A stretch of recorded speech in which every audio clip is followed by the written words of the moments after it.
Hi, everyone. I'm David Lapidus, a board member with the GFPD, and I'm here to share a presentation with you about how to elevate your elevator pitch in preparation for Rare Disease Week in Washington, D.C. So here's what we'll cover. Topics that you'll want to discuss in your elevator pitch, timing, and how to prepare for the elevator pitch. So what should you actually talk about?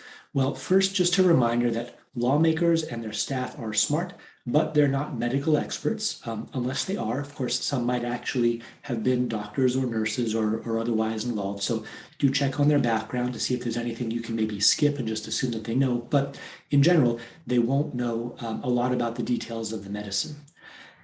Things that you'll want to tell them first and foremost are why it is hard to live the way that you do. You need them to understand that the effect that this disease has on you and your family. And that can include things like what you have lost because of it or what you may lose in the future. And most importantly, what resources do you need to help you deal with your situation? This is all about being productive, about finding solutions. So think a lot about that. Now, how should you deliver this message? What tone is appropriate? Well, this is not a business presentation. Emotions are good. It is okay to talk about sad things. I've seen plenty of tears shed in these meetings, and that is okay. What you want to do is give them a powerful connection so that they can understand how your needs can be related to, can connect with the power that senators or representatives actually have, what they can actually do to help you. So motivate them to use that power to help you. Now, this means that you have to understand the asks, as we call them. The asks are the specific legislative items that we're asking these folks to work on this year. And the GFPD will help you understand those and help you kind of tell a story, a personal story around those. We'll have some exercises later in the week where we'll work on those. What should you not talk about? Things I've seen people kind of go down rabbit holes that are maybe not super productive are medical details. So things like, first I saw this doctor and then he did this test and that test and referred me to another doctor and she did this test and tried to write this prescription for us, but she couldn't get it through. Stuff like that may actually be very important for your personal story, may have had a huge impact on your own life, but generally there's just not much that these senators and representatives can do about that. So better use of your time is to just skip that stuff. Hopefully this goes without saying, although sometimes I've seen it happen. Leave out personal conflicts like saying this doctor was incompetent and didn't give us a diagnosis, or her staff were awful and wouldn't schedule an appointment for us, or this nurse was a jerk. Stuff like that doesn't belong in your elevator pitch. And then what you want to do is put your story into context. So you've established who you are, how your life is challenged and what can be done about it.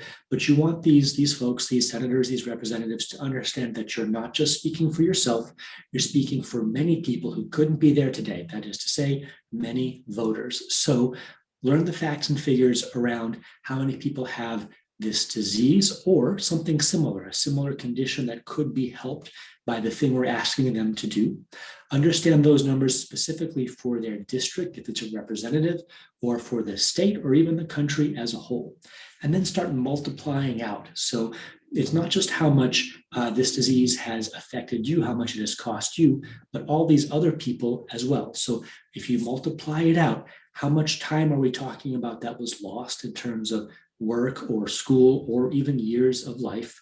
How much extra money had to be spent by these voters on things like treatments that weren't covered or tests, other forms of care. So when you multiply it out, you become even more significant, even more meaningful. And something important to remember is that when you multiply it out, the number may not seem absolutely huge, like you're probably not talking about 3/4 of all the voters for this representative or senator. It'll be a small fraction, but those folks will be people who are very, very deeply affected by what the senator or representative can do. They will be people who care a lot, people who are passionate, and that is something that they will understand when it comes time for the next election. Timing, how long should your elevator pitch take? I say aim for 60 seconds. If you force yourself to be brief, that ensures that everything that you say will be important. They'll stay focused on you and they'll want to hear your message. It may appear that you have more time than that. You might have a small group, and so it might not take a lot of time to go through everybody's stories, you think, but somehow that allotted time that you think you have, it always leaks away in people getting settled and finding the right room, introductions. It always goes faster than you think it will. So just another reason to keep it brief. Also, it's a matter of respect to the lawmaker and their staff. If you are brief, that means you give them time to ask you their questions so that you're kind of showing that you understand that they're curious people too, that they have their own concerns, and you're giving them time to express and ask those. If you are lucky enough to have some extra time, you'll want to have some bonus material in your back pocket, just in case you end up with that time and you've got the ability to share a little bit more. So how do you actually prepare for delivering this little speech that you're going to give, this little elevator's pitch? You don't want to sound like, or physically, if possible, be reading from a script. That's not ideal. It can come off a little bit robotic, and it's actually very hard to do when you're on the spotlight. That's why I recommend to people to use bullet points instead. So just have a short list of bullet points. Maybe it's 2 or 3, maybe it's 5 or 6, but not too many, that you can just glance down at to remind you of the things that you want to say and the order that you want to say them in. That'll come out much more naturally, and it'll be easier for them to absorb than a prepared speech.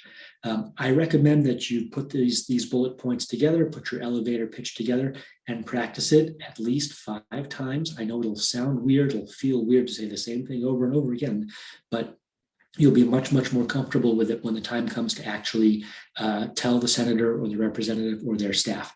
And we'll have some practice sessions with the GFPD to help you go through these and give you guys some feedback and polish the pitch a little bit. Also, don't psych yourself out. The world is not on your shoulders. It doesn't have to be absolutely perfect. You are allowed to stumble and correct yourself. We're all just human. And I highly recommend keeping that little list of bullet points with you and glancing down at it if you're not completely confident in your message. There's nothing wrong with talking from your notes a little bit. It's totally all right. Well, that is it. That's all of the tips I have to help you elevate your elevator pitch. I hope that was helpful, and I'm looking forward to seeing all of you in Washington soon.